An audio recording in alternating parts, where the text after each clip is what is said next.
Програмот има неколку општи принципи на користење кои корисниците треба да ги усвојат. Прва работа е следно поле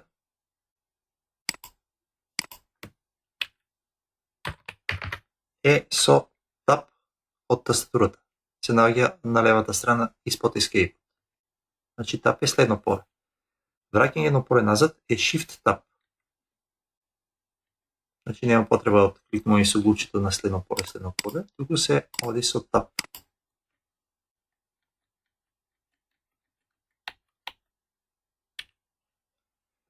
Понатаму, кога треба да се прави избор. Изборите обично се наоѓаат во вакви зелени полиња. Се внесува секогаш изборот, пребарувањето е по сложен клуч. Може да се внесе било кој дел од името, независно кирилица или латиница или големи или мали букви.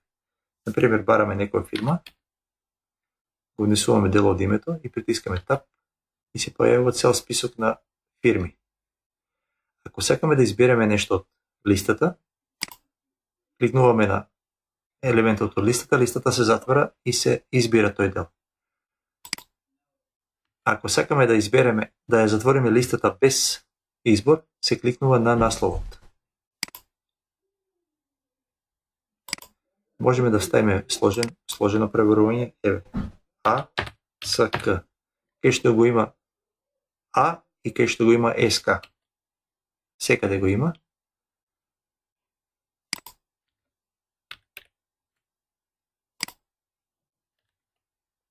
Овде имаме еден избор.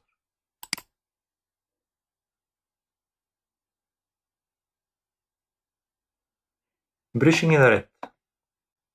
Често пати ќе имаме потреба да бришеме некој ред, одиме во тој ред.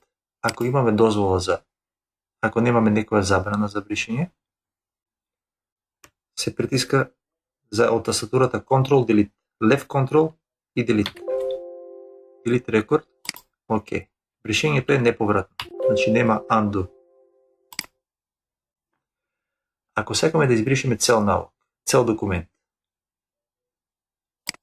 листа на налози, го селектираме налогот и Ctrl Delete. Океј, не го брише налогот, затоа што долу вели потребна е дозвола за бришење на цел документ. Во главното мени, во поставености, треба да се селектира дозволена манипулација со цел документ. Се кликнува, еве се поставува као точка. Сега може да се прави бришење на налог. Ctrl Delete. Налогот неповратно е избришен. Кај материјалните документи,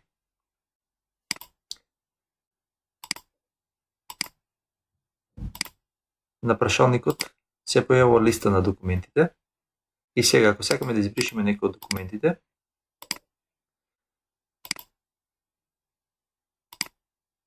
ако кликнеме на листата се затвора.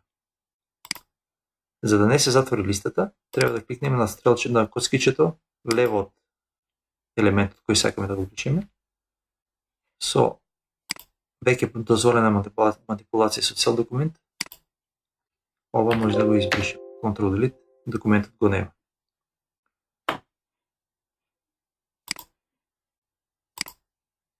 Кога треба да внесуваме нов документ, треба да означиме може нов, автоматски се означува може промени и се кликнува на нов. Без ова не може да внесуваме нов документ. И да внесеме во бројот некој нов број, тој број нема да се активира бидејќи немаме можност за нов. Може да ставиме може нов и да ставиме број 25, со тап се прифаќа тој документ како нов. Еве го новиот документ. Ќе го избришеме. И ова.